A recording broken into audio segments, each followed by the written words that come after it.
Hey, this is the Mighty Oba here on clbTV and Mix 1080 AM WUFO Radio, talking about the world of sports. Once again, we are closing in on the NFL draft. Draft is Thursday at 8 o'clock.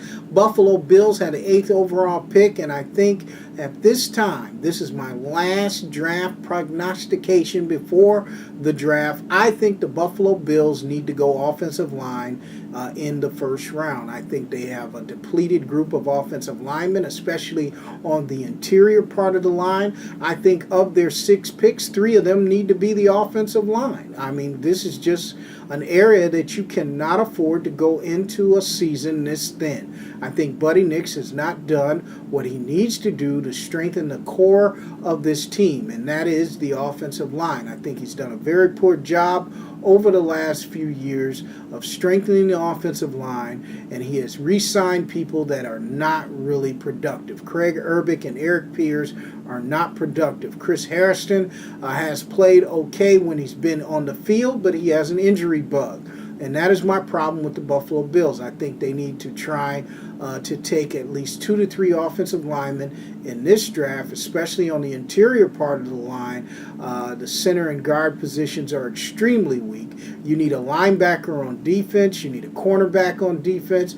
The Buffalo Bills just have several glaring holes on this football team that have not been met by its management and organization. And I think that the Buffalo Bills are going to have a very tough season because of this. Not only do they have problems at the quarterback position, which has never been addressed here, but they have problems at almost every position on the football field other than defensive line. I think defensive line is our strength of this football team. Other than that, I think there's some glaring holes in the defensive backfield, linebackers, offensive line. Running backs are very good, but the Buffalo Bills have some glaring holes that have just been a failure of the Buddy Nix administration as general manager of the Buffalo Bills.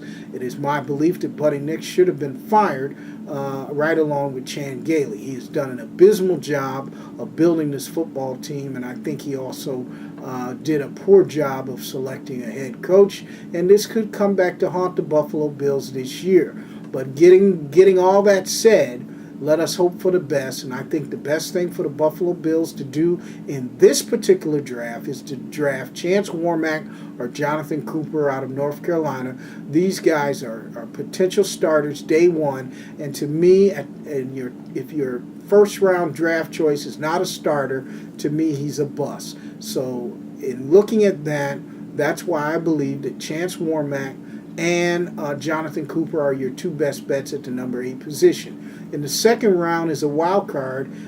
Depending on who is available, you might have a quarterback that you might want to try to bring into your organization and possibly be a starter somewhere down the line. But at the first pick, and it's a top 10 pick, this has to be a starter day one. And really your top 3 picks have to be major contributors day one in order for your organization to be successful. So that's my thoughts with the NFL draft. We'll see on Thursday at 8 o'clock as the NFL draft starts. The Buffalo Bills will probably be picking around 9:30, and I think that the Buffalo Bills will take Chance Warmack, the dominating offensive guard out of University of Alabama, or Jonathan Cooper.